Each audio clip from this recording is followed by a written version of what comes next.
project coordinator.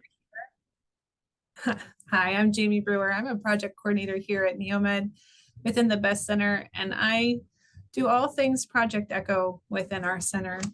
And I had the opportunity this year to connect with the Echo Institute and global projects all over the world and see what's happening with Project Echo. It's easy to get siloed in our work and forget that there's more going on outside of what we're doing on a day-to-day basis. So I always like to come back and share what we've learned, what's happening, and I have some really exciting news towards the end. So stay with me. First and foremost, where are we with Project Echo? So in 2022, we had over 4 million attendees attending Project Echo programs and sessions. So that's quite a big number. And the Project Institute's goal is to touch 1 billion lives by 2025. So we're not quite halfway there, but I'd be surprised if we don't make it there. I'd be interested to see what the numbers are at the end of this year. And as you can see, there's hubs all over in 63 countries, over 193 countries that are participating in Project Echo, and they're also publishing. So what happened with hepatitis C back in 2003, 2013, it has expanded to many different things. So are we talking about more than hepatitis C and coordinated specialty care for first episode psychosis? Yes, they are working on more public health initiatives in addition to early childhood education and for environmental programs. And I'm excited to say for public safety as well, within the Criminal Justice Coordinating Center of Excellence, they are working on a deflection program. So we'll be the first center that is offering a deflection echo in Ohio. So there's many different ways that this model that we tune into every month is being applied to all different areas of need around the world. What was announced in September was that not only are they making a huge reach with this, the World Health Organization is going to start collaborating specifically with the Project Echo Institute. They are creating the Center of Digital Learning and Health Emergencies. So what we learned in the COVID era is Project Echo was a great model and was really just ready for when we had to shut down and go virtually to adapt to public health emergencies. So the WHO organ, they recognize that, so they are going to partner with that so we can continue that workforce capacity and emergency health preparedness in a digital learning way. And since it was already there, it was a low cost that helped reach countries that don't necessarily have those resources in place to have that expertise delivered.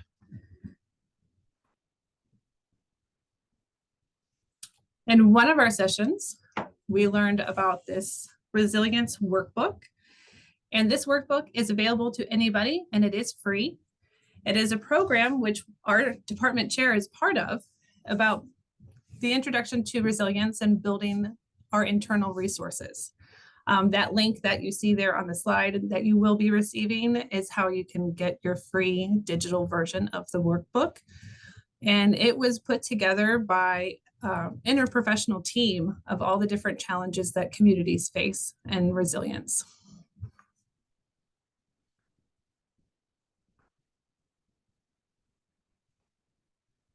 This was my favorite takeaway of, is this a case presentation? So you guys are fantastic in bringing cases to this program, but it is a struggle point for many programs.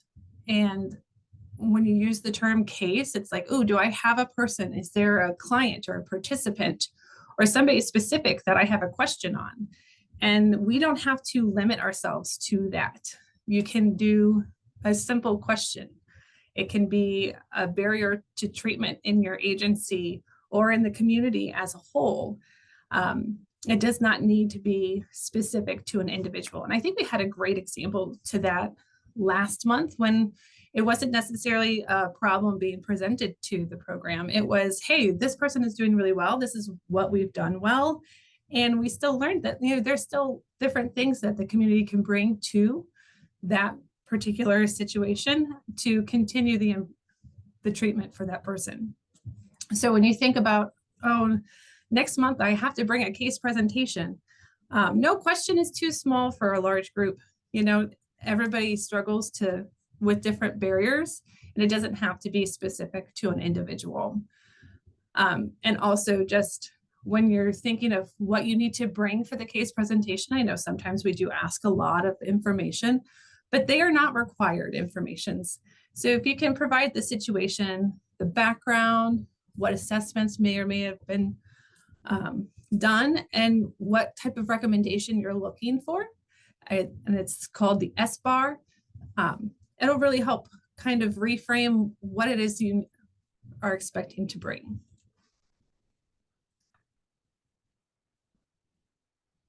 Knowledge sharing outside of sessions. There have been a specific program that was held at the University of New Mexico in regards to miners' wellness. Minor meaning like the coal miner, not minor as in youth. And what they found was, with the different health challenges, is that by allowing that interconnectability outside of sessions, just like you guys here, we get to come together once a month, but that's because you guys are so busy in the community serving your participants and have different scheduling challenges. But if you know that somebody in Cincinnati knows somebody that can help you with a specific barrier that you're going out with, you don't have to wait for this monthly session to connect. You guys can connect outside of session. And in this particular program, they did try to track that so they can report out. So that image that you see here, gotta scroll down my notes, sorry. The participants are weighed by numbers. So the bigger dots, so you had more transfer knowledge with the bigger dots, but you can see that interconnectability within that program, their reach got further, and they weren't required to be in the session for that knowledge transfer to be happening. And they had to rate themselves and how they were doing, and were they connecting, and were they still in need of resources as well.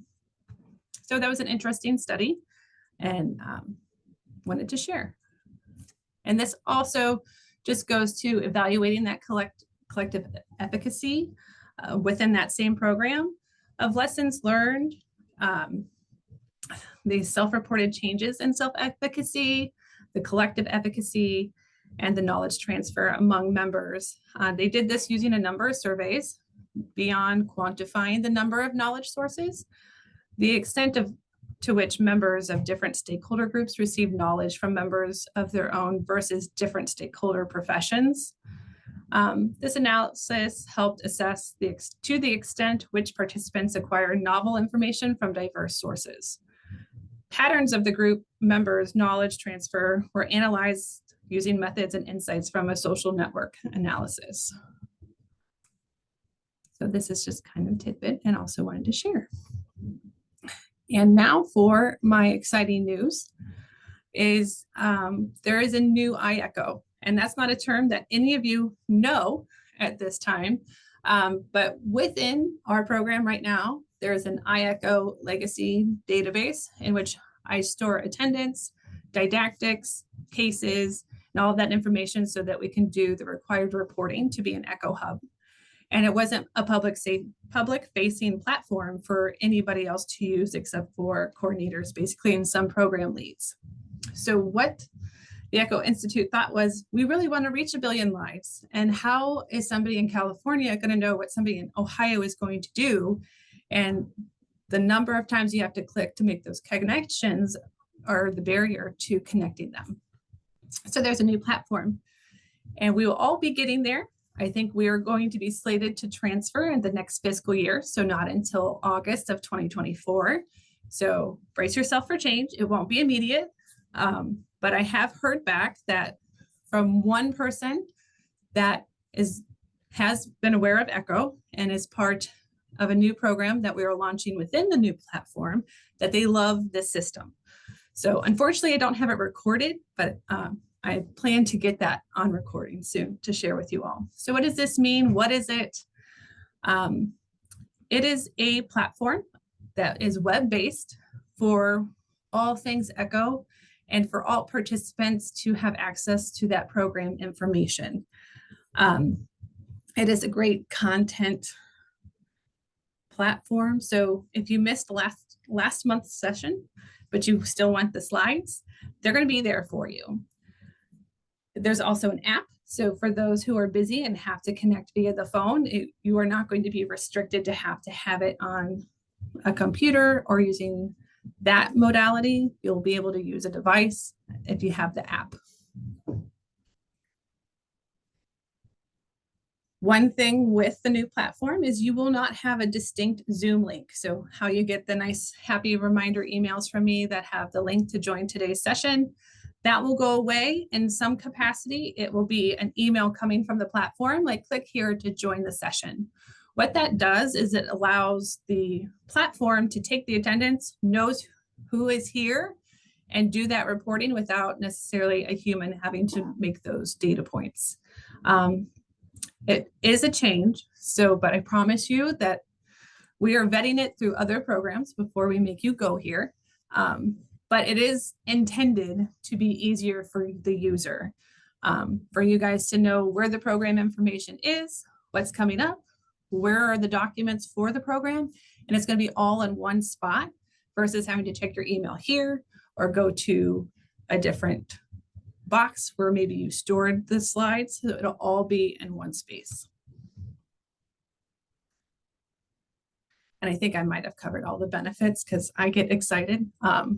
When I first got into the iEcho, I was like, no, it's changed, don't want to do it.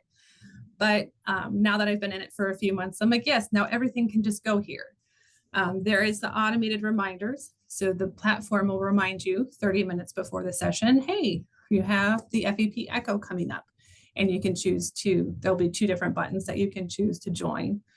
Like I said, it'll be the content house for everything.